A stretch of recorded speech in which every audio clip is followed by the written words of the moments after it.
ఏంట్రా ఈ పనులు? మీ ఇంట్లో వాళ్ళు బాగా చదివి పేరు తెస్తారని అనుకుంటారు. మీరేమో ఇలా తాగుతూ ఫుడ్ అంతా వేస్ట్ చేస్తున్నారు. మీరు వేస్ట్ చేసే ఫుడ్ ఒక రైతు ఎన్ని నెలలు కష్టపడితే వస్తుందో మీకు తెలుసా? ఒక్క క్షణం వేస్ట్ చేసే ముందు ఆలోచించండి. మీ ఫాదర్ ఏం చేస్తారా? Doctor sir. Software sir. Business sir. మరి మీ ఫాదర్ రా? నా ఫాదరు చిన్న పని చేస్తారు సార్. అదేంటి? నా ఫాదర్ చిన్న ఫార్మర్ సార్. ఏంటి రైతు పని చేస్తాడని చెప్పడానికి అంత సిగ్గెందుకు? ఇప్పుడున్న పిల్లలు మీరు ఏమవుతారంటే అందరూ డాక్టర్, ఇంజనీర్, పోలీస్, టీచర్ అంటారే కానీ ఒక్కడు కూడా నేను రైతునవుతానని అనరు. ఎందుకంటే రైతు అంటే అంత లోకువ. రైతు గొప్పతనం ఏంటో మీకు తెలియదు కాబట్టి అలా అనుకుంటున్నారు. అసలు రైతు అంటే ఎలా ఉండేవాడో తెలుసా? దేశానికి వెన్నెముక రైతు. రైతు లేనిదే రాజ్యం లేదు. రైతు అంటే అన్నదాత. దేశ ప్రగతికి మూలం రైతు. జై కిసాన్ అన్నారు. ఇవన్నీ రైతు గొప్పతనం చెప్పడానికే. ఒక ఉదాహరణగా చెప్పేవాళ్ళు ఒకప్పుడు. నాగలేసి నారు పోసి పంట కోసం ఎదురు చూసి కూటి కోసం నీటి కోసం తెల్లవారిన తతుకు తెల్లవారని రైతు బిడ్డలే నాకు కన్న బిడ్డలు అనుకుంటూ తను నిత్యం అల్లాడుతున్న అన్నపూర్ణవే.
విలవిలలాడుతూ కరువు కాటకాల్లో చిక్కుకొని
నకిలీ విత్తనాలతో కల్తీ పురుగుల మందుతో వేసిన పంట చేతికి రాక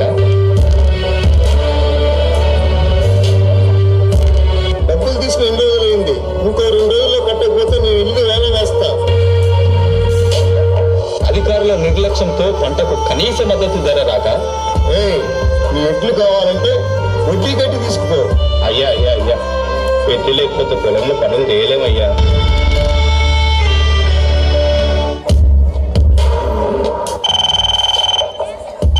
హలో నాన్న, ఎన్నిసార్లు చెప్పాలి నాన్న కాలేజ్ ఫీజు కట్టాలని? త్వరగా పంపి నాన్న. తల్లి నేడు మారిపోయే ఊగబోయే రైతు నాగలి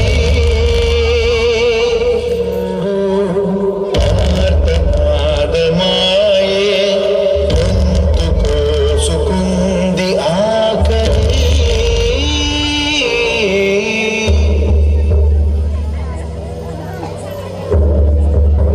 Give the claps! కలసానిది నీకు కన్నీటితో మార్చేరావు. అడవి చెట్లను పావురాళ్ళను కలలు అయినా కనగలవా? ఆశను సమాధి చేస్తూ బంధాలను బలి చేస్తూ ప్రాణాన్ని విడిచి సాగే పయనమిది. పంట వేస్తే నష్టాలే కానీ లాభాలు పొందలేక నేటి సమాజం ఆకలి తీర్చే అన్నదాతకే నేడు ఆకలి మిగిలింది. అందుకే ఆత్మహత్యలే శరణ్యం అవుతున్నాయి. రైతంటే ఆకలి తీర్చే మహారాజు. నేల నమ్మేవాడు నేల పైకి ఎదుగుతున్నాడు. అదే నేలను నమ్మినవాడు నేల క్రిందికి వెళ్ళిపోతున్నాడు. రైతు 10,000 మట్టిలోకి వెళితేనే మనకు 5,000 నోటిలోకి వెళ్తాయి. ఆలోచించండి. రైతులను కాపాడుకుంటేనే రేపటి తరాలకు మంచి భవిష్యత్తు ఇవ్వగలం. రైతులను కాపాడుకుందాం. జై కిసాన్, జై హింద్.